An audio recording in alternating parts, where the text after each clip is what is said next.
So I recently did an unboxing of the iFlytek AINote 2 10.6-inch e-ink tablet. It's a lot to say. And I've spent a few days with it. I have it here. I've got it in its case. This is the orange one. This case did not come with my review unit. I do have another case on the way in blue, but this one I actually paid for.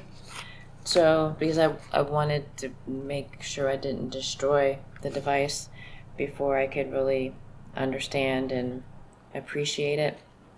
And I find myself conflicted about this device. I find myself conflicted about e-ink tablets in general. I'm not new to e-ink tablets. I've had the original Boox Note 10.3 back before it had a front light.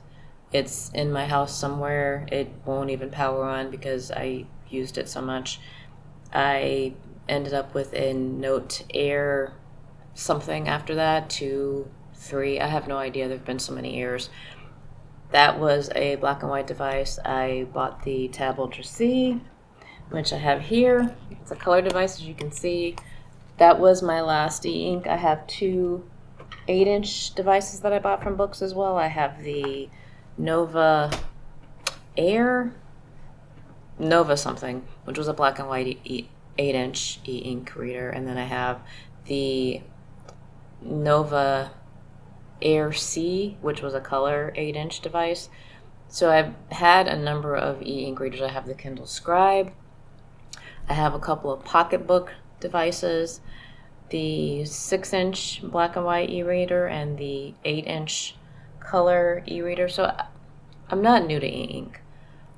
And I've had a number of tablets over the years, and I've used them primarily for reading and note-taking.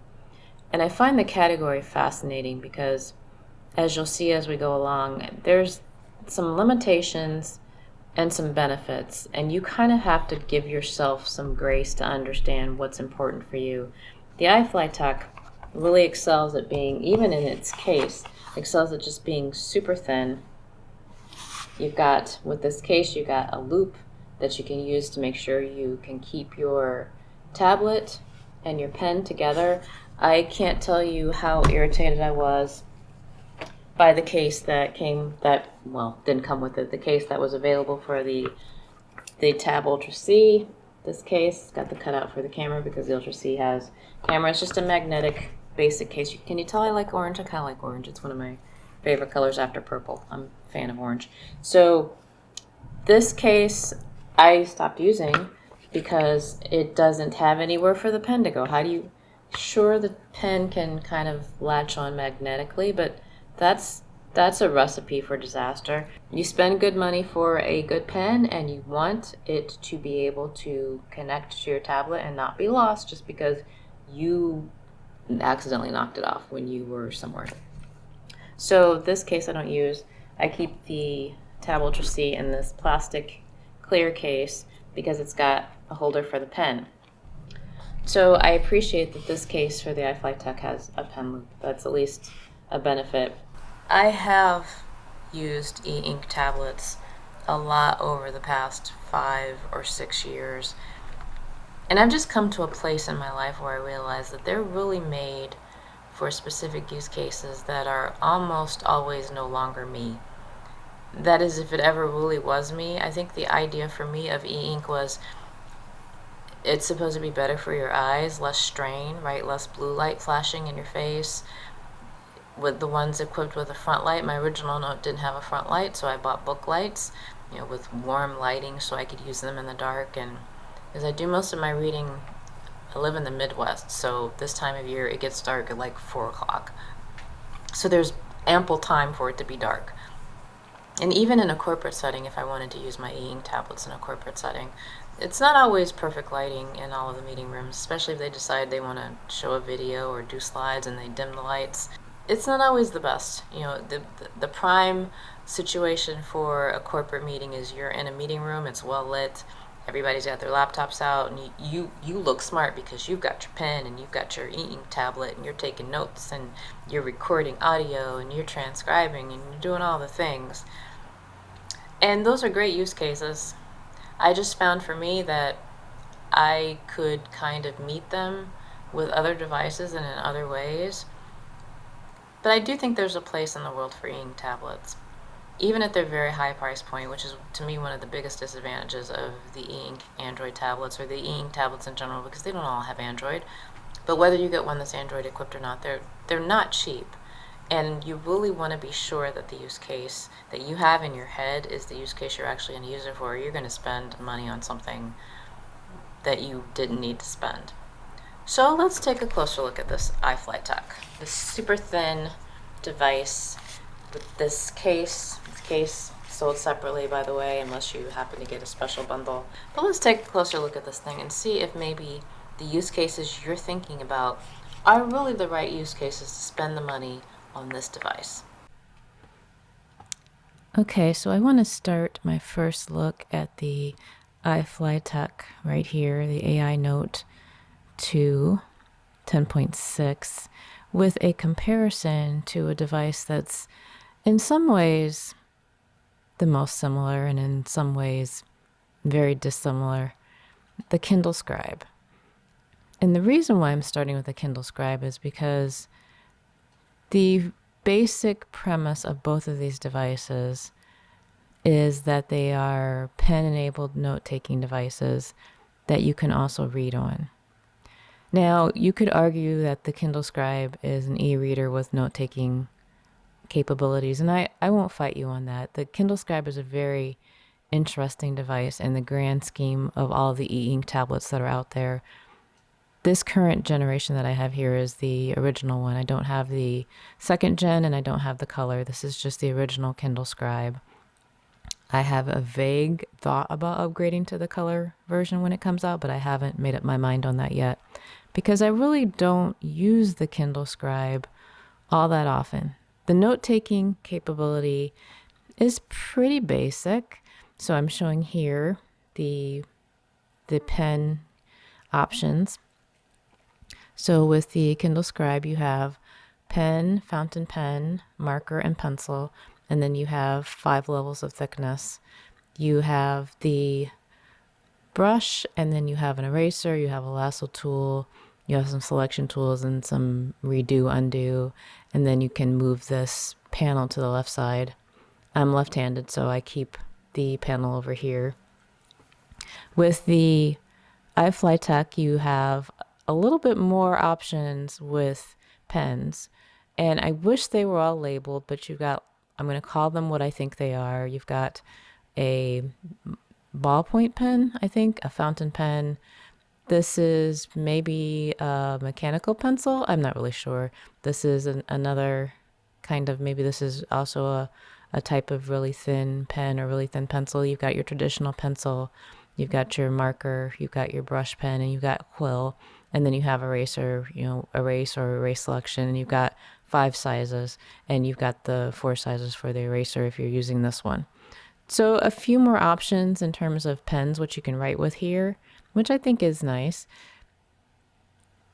I've done some writing on both of these with the pens that they come with. This is a Wacom 1 pen that I'm using that I bought separately because I like the elastomer nibs that you can buy for this. And they fit really well on this pen. So when you see this white and gray pen, just know this is an aftermarket pen. One of the benefits of Wacom EMR is that you can buy pens that you like. As I showed in my unboxing video, the pen that comes with the iFlytek is branded iFlytek. You probably can't see that. The lighting is really challenging in here today. But you've got writing samples here in some of the different pens. I'm calling this fountain pen. I'm showing it in all the different thicknesses. What I'm calling ballpoint pen and all the different thicknesses. I got pencil here in the 3rd thickest one, and I've got quill. Now I think that quill and the fountain pen, which I'm showing here with thin and the next thickness and the 3rd thickness, I think the fountain pen, because you can get that kind of calligraphy look. I wasn't really aiming for it, but because of the shape that it makes, you can get kind of a little bit of that thick to thin line with the fountain pen. And I think quill over here is pretty similar to that. It's not exactly the same, but you can get some of that thick to thin in the lines. And I'm showing sideways with tilt on some of these with fountain pen, just scratching off to the side like that. Same thing with ball pen, ballpoint pen. Pencil, you get a pretty good kind of shading effect here with the pencil. You can see that over here too with the Kindle Scribe if you're looking for a shading effect. I think they're pretty comparable. I do think I'd probably give a little bit of the edge to the Kindle with the pencil with the tilt and the shading. It looks a little bit better. And the same thing with marker. I think you get a really true marker look here when you kind of go to the side and you can really fill in stuff really nicely. But basically for just writing, I don't know how important to the average person who takes notes all of the different pen types are. Now, if you're drawing or if you're doing more artistic things, then I can imagine having some of these other options, especially pencil. If you're doing, drawings and marker, I can imagine those being really useful for artistic. But as a person who really just uses my e-ink tablets to write notes, I'm either going to use ballpoint pen or something pretty thin so I can cram as many words on the page as possible. But I do appreciate that if you want to have, like titles or headers, you have the options with the sizes to do some different things. So for me, I don't necessarily feel that having all the extra options here is a huge benefit. But if I was more of an artistic type, I'd obviously be a little bit more pleased with the selections I have over here than with what I have on the Kindle Scribe. Now, obviously, there are a lot of other things that you can do in Notes with the text boxes, and you can record audio. And I'll show that a little bit later. The ability to record audio and take notes at the same time and then have it transcribe on the go is really kind of neat. You don't really have anything like that over here with this generation of the Kindle Scribe. I suspect that the future firmware and the future version of the Kindle Scribe will have a few more features.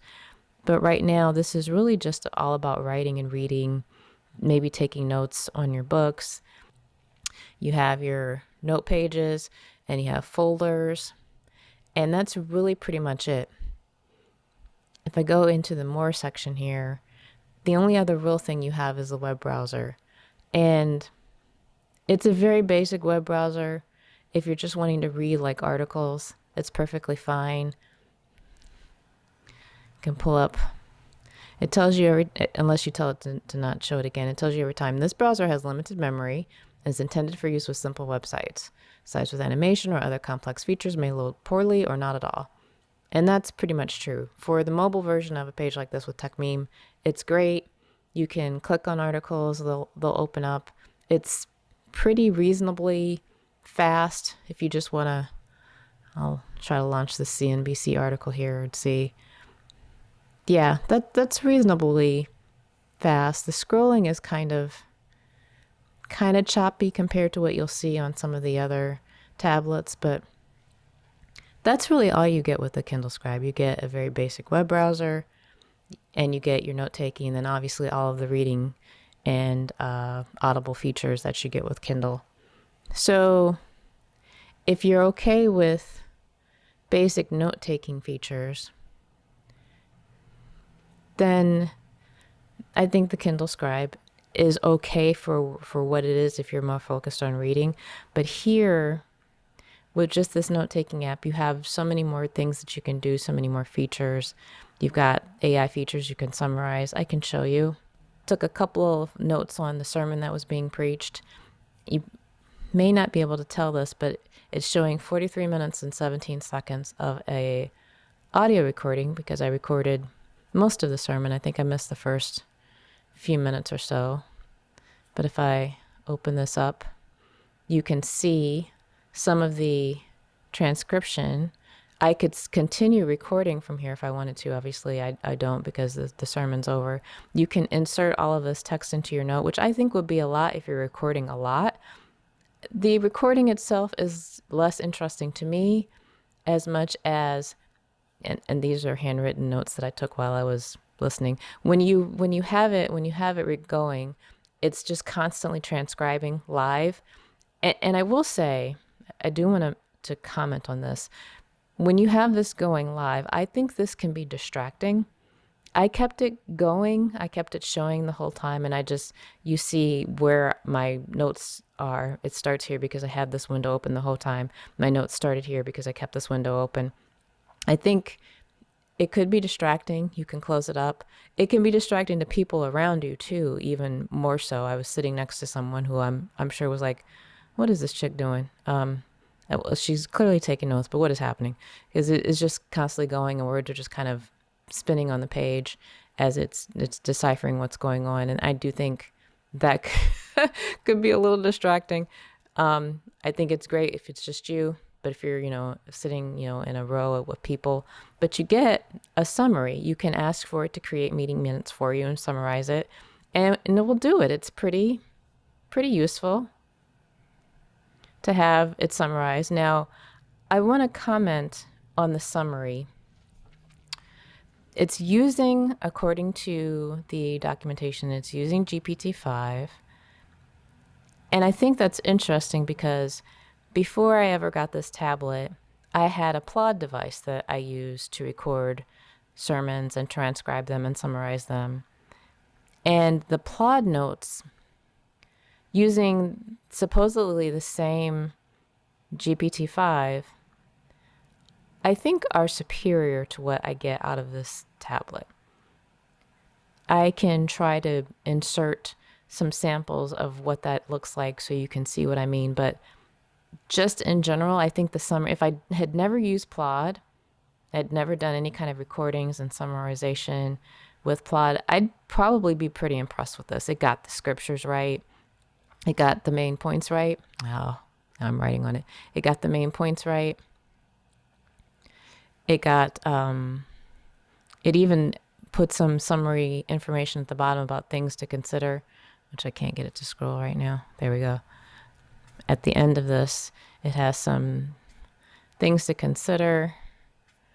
As you can see, it's got pretty good action items. So it not only action items from the sermon, but I thought it was interesting that some of the comments that it had here were about action items that it's not smart enough to know that you can't necessarily address them. I don't see it here now, but there was a comment in here about, at some point in the sermon, the pastor made a comment about, how long do we need to wait? How long do we need to continue to be patient with each other? Well, until Jesus returns. And there was a comment in here about, well, a follow-up might be, how long will that take? How much time will that be? Well, nobody really has an exact time frame on that. So it summarizes based off of English, but it's not necessarily smart enough to know nuance, which you expect, right? Because it's a large language model. It's just taking words and making conclusions that seem reasonable based off of the words that are coming through. So I do like that it summarizes everything. I do like that it gives you action items. From a meeting minutes perspective, this is reasonable. When I'm using Plod, I don't use the meeting minutes template. I use there's a lecture template. And so it doesn't necessarily give me action items like this because it's not a meeting minutes template. I do think you have a little bit more flexibility with templates and Plod, but you're paying for the Plod service, so that kind of makes sense. But I do like that it does that. Oh, one other thing. That's the last page. Okay, so when you transcribe or have the meeting minutes created, it will create it on a new page, which is nice. You can keep things clean. So you can have your handwritten notes on one page and you can have the meeting notes on another page. And I think that's super helpful. So not only do you have notes like you have on the Kindle, but the other thing that I really like here is the schedule feature. Now here you've got your calendar. You can create appointments. You can sync with your Google Calendar. I don't have it set up to sync with my Google Calendar, but you can sync with your Google Calendar. You can come in here and you can create notes. Just write in your handwritten notes here. It will summarize what you have going. If you have things in your schedule, if you've had, like yesterday when I created the meeting notes from the sermon, I could have a report here of what that looked like. and it could generate for me a little link back to the summary. If I generate that now, actually, what will happen? Okay, it won't let me do it. I probably needed to generate it on that day. But when you're doing your scheduling and your notes, it can link everything together based off of what's on your schedule, what notes did you take, what meeting summaries did you have on that day. I think that's pretty neat if you wanted to use this from a work perspective. I'm not in corporate America anymore, but I could see where that would be beneficial. I like the fact that this is, you've got the pen in your hand, you're not typing, you look like you're engaged in what's going on. That is the advantage of a note-taking tablet over, taking notes on your laptop, or even, a small tablet with a keyboard. I think having a pen in your hand just makes you look like you're paying attention, even if you're really not paying attention. We all know how that goes. So I like that feature.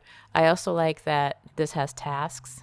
Now, the interesting thing to me about tasks was all of these were things that I wrote with the pen, and it then transcribed them into what you see here, which was actually pretty accurate, and created a little to-do list for me, which I can check off when I'm done. And they just carry over. Like when I created these a few days ago, it's just carried over. And until I, go in and say that they're completed, they'll carry over. I like that this has tasks, and I like that it can link things back to days if you want to have them associated with days. Really neat. And I think there's a lot of features here that I haven't even really delved deep into, like focus stars. I know how you can create a focus star, but I haven't worked out how I would use that in my life yet. I haven't really worked out how I will use a lot of this stuff in my life yet, honestly. But I do appreciate that these features are here. Obviously, tasks can be really important, and having them associated with a calendar can be really important as well. All of this stuff, even just the basic telling you what week it is, I love counting weeks. That's just in here by default. I can't tell you how many times in a calendar app I'm adding in weeks because I want to know what the week is. And this already has it built in. I didn't even have to configure it this way. You don't get any of that over here with the Kindle, but now we have the Tab Ultra C and the iFlytek paired up here, and I think their note-taking features are a little bit more fairly matched up. You've got templates. You've got templates here. If you're doing text box, you've got font size. You can use click to speak. You've got OCR language settings. Obviously, I'm speaking English. I'm using English. You can have tags. You can search your notes.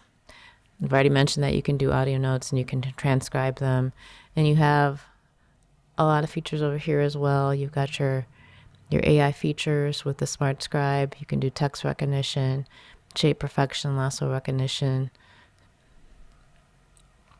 You've got layers, templates. A lot of these features I've never even really used. I used maybe 10% of what the Tab Ultra C is capable of. I really mainly use it for taking notes and using different pen sizes. I mainly use, as I mentioned, the pen and the ballpoint pen. I'm not doing art, so I really just want to have a nice, smooth experience with the writing. So in terms of features, I think these are much more evenly matched. Now, the big thing with the iFlytek is some of the advanced AI features, like being able to create the meeting notes and the summaries. There's not really anything like that here with the books on the Tab Ultra C. It may be that new versions of Boox products that I have not yet acquired have more features. But as it stands here, most of your AI features are around making shapes, as you saw here, making shapes perfect, and having lasso recognized stuff, and then text recognition. Now it's going to try to convert this page, which really, that's actually not too bad. Yeah, actually that's not too bad. So if you wanted to have text recognition, these are the AI features you really get here with the Tab Ultra C. You can have settings around running the conversion in the background or including line breaks, but you really don't get anything like the summaries that you get on the iFlytek. So from a business corporate kind of environment, if you're doing a lot of meetings and you want to be able to get the best notes and the best summaries and not have to worry about writing everything down, the iFlytek, I think, is going to win in terms of what its capabilities are out of the box. Whereas you probably could add more features by using a different note-taking app on the books. It's out of the box. It's really more around text, whether you're writing text or you're typing text. It's not necessarily around using a large language model to do a lot of work for you. And if I do want summaries, then I have my Plod.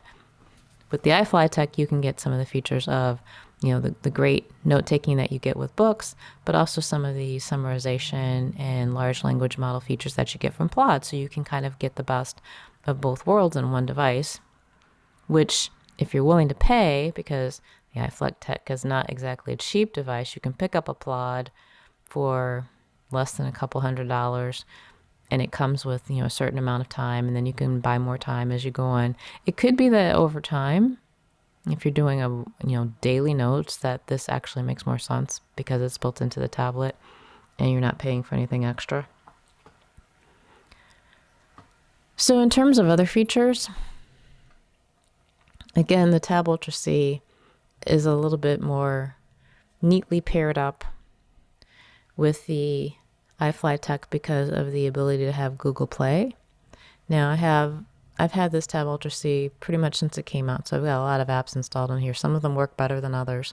I've got browsers installed, I've got note-taking apps, reading apps, a lot of Bible apps, and I have installed quite a few apps on here as well. Now, obviously, the big difference between them is color, and I didn't mention that in the note-taking, but that is one advantage, especially if you do art, with this over the Kindle Scribe or the iFlytek, is that if you want to do notes in color, I actually had color in that note if you noticed it.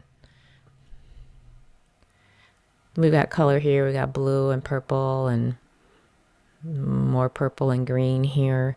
So you can do art in color, which you can't do on the other. So from an artistic perspective, it may be that something like the Tab Ultra C or another color e-ink device, maybe even the Kindle Color Scribe that's coming out, might suit you better if you do want more than just monochrome grays and blacks in your art.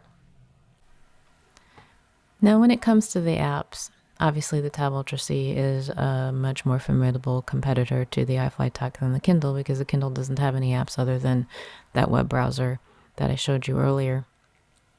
The biggest difference here again is, the color features on the books and everything is in black and white on the iFlytek. Now, the iFlytek is running a newer version of Android. It's running Android 15, and the Tab Ultra C is running Android 12, I believe.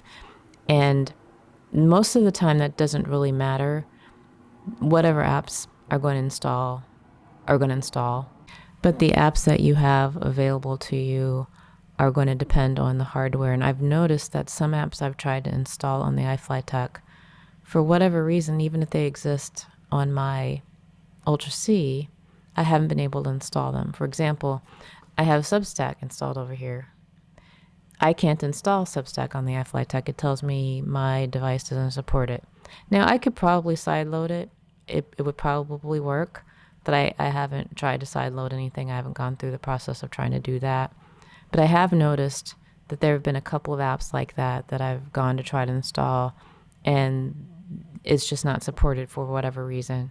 So despite the newer version of Android, there's something about the iFlytek that certain applications may not work when you go to install them.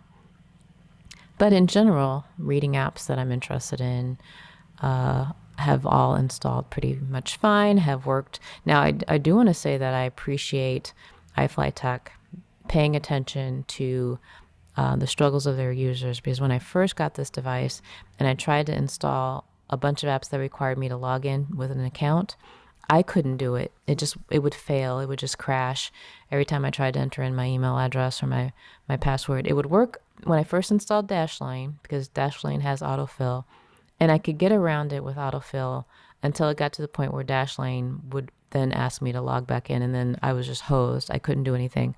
But they actually pushed a firmware update, I want to say within that first 24 hours of me having the tablet, and it fixed that problem. In fact, the actual description on the firmware was that it was designed to fix a problem with signing into apps. And so that's great that, they were able to discover that problem and address it quickly, because I haven't had any problem signing into apps since then. So I have a number of apps installed. Obviously, this being an e-ink reader, reading apps are, pretty interesting. I've got Kindle installed on both of these, and it works pretty much the same for both. The apps are reasonably fast for both. It's the same app, so they're showing the same things. Obviously, the only difference here is that you have color, but everything is, nicely crisp on this black and white screen. Black and white screens are really obviously good for reading. So here in the Kindle app, I have the same font settings, and they're pretty much showing the same information. There is a little bit of a difference in how much is fitting on the screen. We've got regardless here, and we've got regardless here. So there's another little bit of a paragraph that's appearing. It's kind of hard to line them up so that they look the same. But the 10.3 versus 10.6 does matter a little bit, because they're spaced pretty much the same. But you get just a little bit more on here. Now, for me, the biggest drawback for the iFlytek from a reading perspective is that there's no front light. I have had a number of e-ink devices, starting with the original Boox Note 10.3 years ago that didn't have a front light. And I invested in all kinds of reading lights, wearable reading lights that you hang around your neck, reading lights that you clip to the top of the device or to wherever you want to clip it. I have a bunch of them. But when Boox introduced a Note with a front light, I stopped caring, right? I front light all the way, because now I can more evenly distribute light across the screen. I don't have to worry about trying to charge an extra device. A lot of my reading is at night in the dark, either in bed or, just in a room that's poorly lit that otherwise wouldn't be good enough for reading, a traditional book. So having the front light really matters to me. The Kindle Scribe has a front light. I have a couple of other e-ink readers from Pocketbook that have front lights. I just don't do e-readers that don't have front light.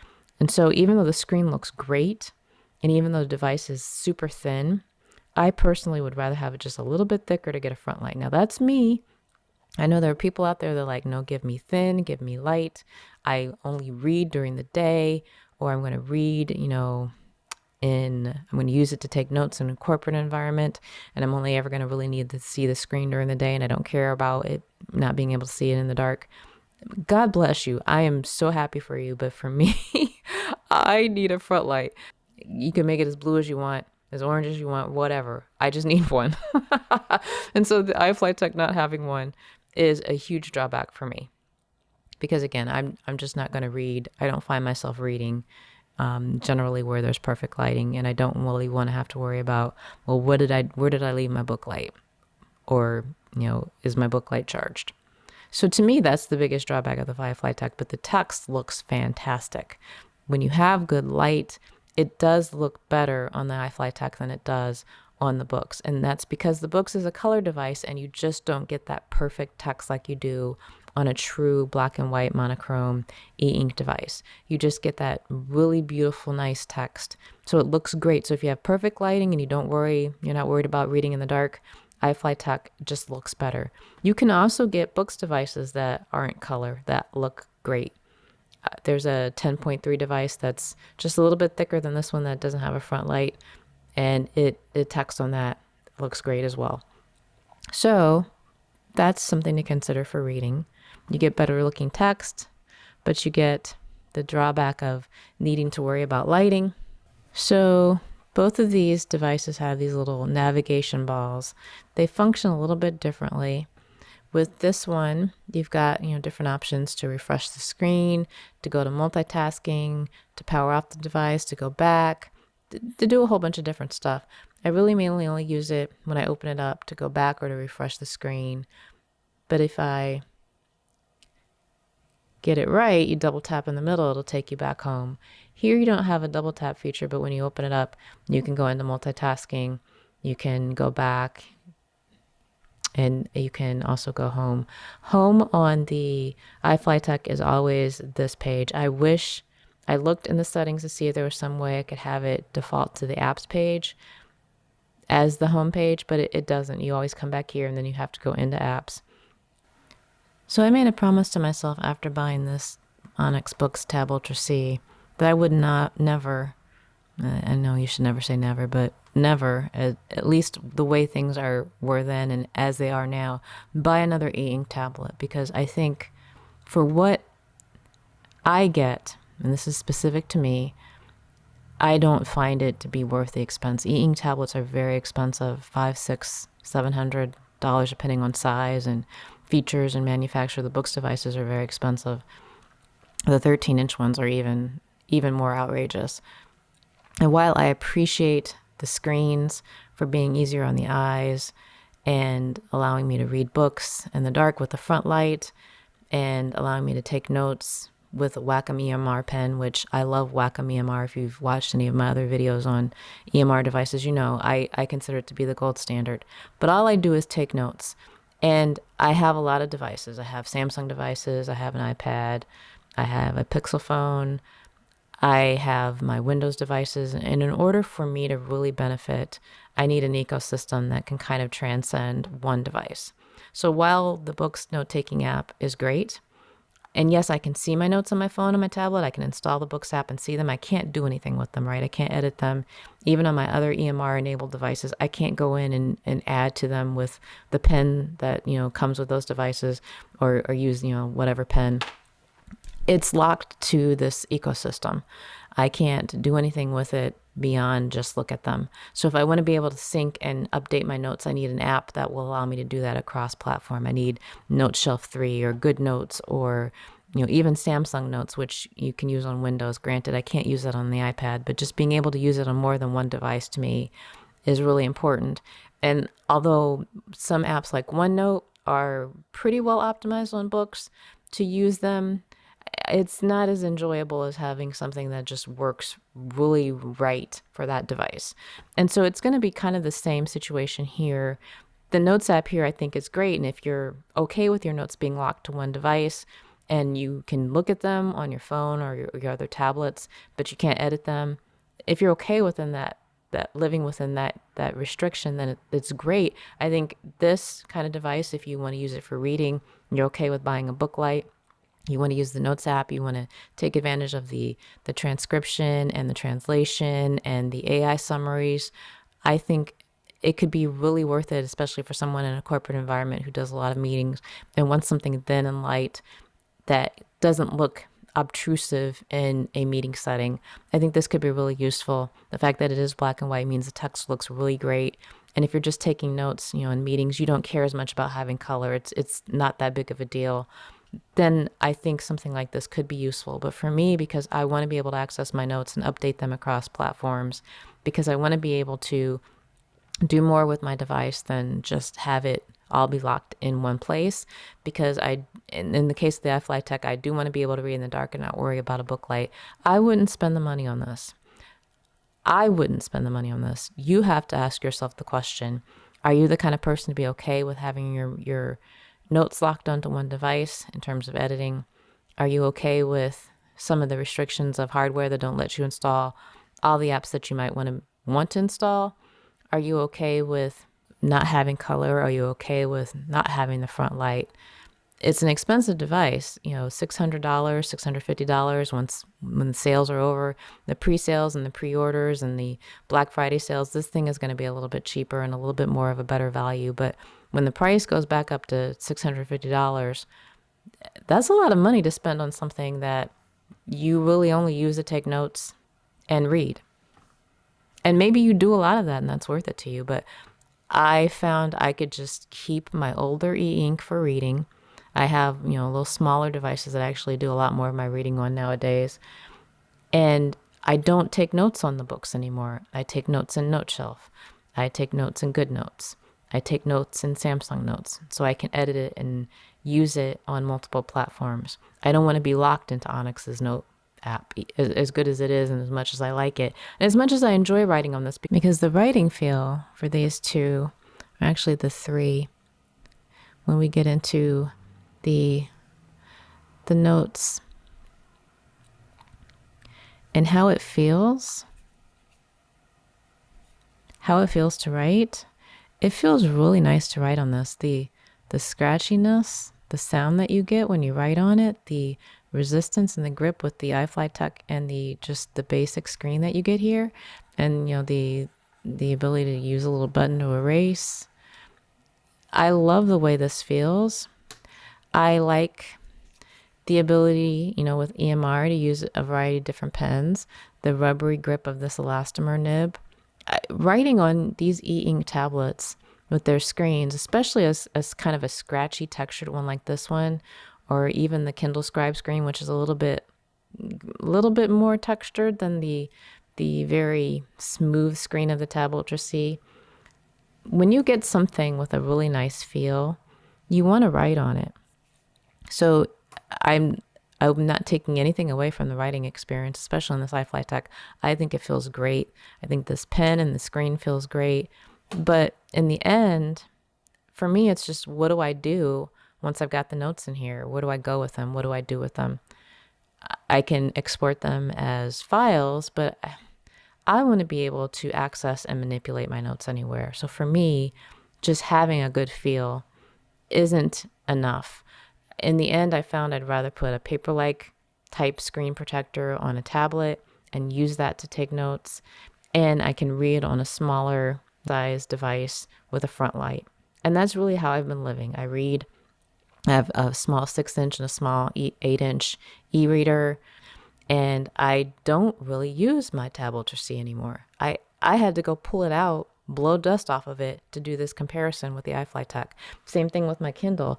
I don't take notes on the Kindle at all, because even the built-in Notes app on the Tab Ultra C is way better than the built-in note-taking app on the Kindle Scribe. I like this note-taking app a lot for its AI features, but I have Applaud. And if I didn't have Applaud, I'd probably use, something like Wave AI or one of the other smart note-taking apps that are available for my Android tablets or even for my iPad. If you have a phone, you could record meeting notes and use apps to do that and transcribe it. You don't have to pay an extra $600 for this, but if you want something to write on, okay, that I'm not going to take that away from you. I think that this is great for that very specific reason and very specific use case. But it is a lot of money for a specific use case. If you got it like that, go for it. But I would just encourage you to really think about, how do you want to use your notes? Where do you want to access your notes? Where do you want to use the device? Do you want to be able to use it in the dark? Do you want to have, a self-contained system where you're not dependent on your phone to be able to record audio and transcribe audio and summarize audio, and you're comfortable having a separate device handle all of that, and you can use your phone as a phone, and that's worth it to you? Then great. But man, it's a lot of money for one thing, especially when you consider that it's not really the best at being an Android tablet. So I would just ask you to think about the use case. Again, if you're really looking for something remarkable to like, but you want something a little bit more up to date with a little bit more features because of the Android base here, and you being able to install apps and read more things than just having to side load your own EPUBs without DRM. You want to be able to read Kindle. Maybe you've got a Kobo account. Maybe you've got a Barnes & Noble account. Maybe you want to read RSS feeds, and you're okay with the restrictions and the limitations of this device. because that's what it's going to do for you. And then go into it with your eyes wide open. I just think that if you want to read on e-ink, get an e-ink reader, whether it's a Kindle or a Kobo or whatever. If you want to take notes on something, like, a tablet, like an iPad mini. You can get a used iPad mini or an inexpensive Android tablet with pen support. There are a couple of different, the S10 Lite, they might still make the S6 Lite. You can get 10-inch, 10, 11, 12-inch Android tablets from Samsung and Lenovo. There are options out there if you just want to take notes. I don't personally think spending the money on e-ink just for note-taking is worth it, because there's so many great note-taking apps out there that you can just take better advantage of on an Android tablet or an iPad. But if this scratches an itch for you that's very specific for your use case, then the iFlytek is great. I like it a lot. Give it a try. Maybe buy it from Amazon, and if you don't like it, you can return it. If you're interested, I'll have links in the description if you want to buy one and try it out and see if you like it. Let me know how that works for you. I'm really curious to know the people who buy these devices, how they use them. Do they use them every day? Are they getting value out of them? Because I've spent so much money on so many Boox devices. This is probably my 4th or 5th Boox device. I'm done. I'm so done with buying e-ink tablets, but I acknowledge that they are great for their specific use cases. So let me know if you try it out. What do you think of it? How does it work for you? That's what I got on the iFlytek AINote 2 10.6. Thanks for watching.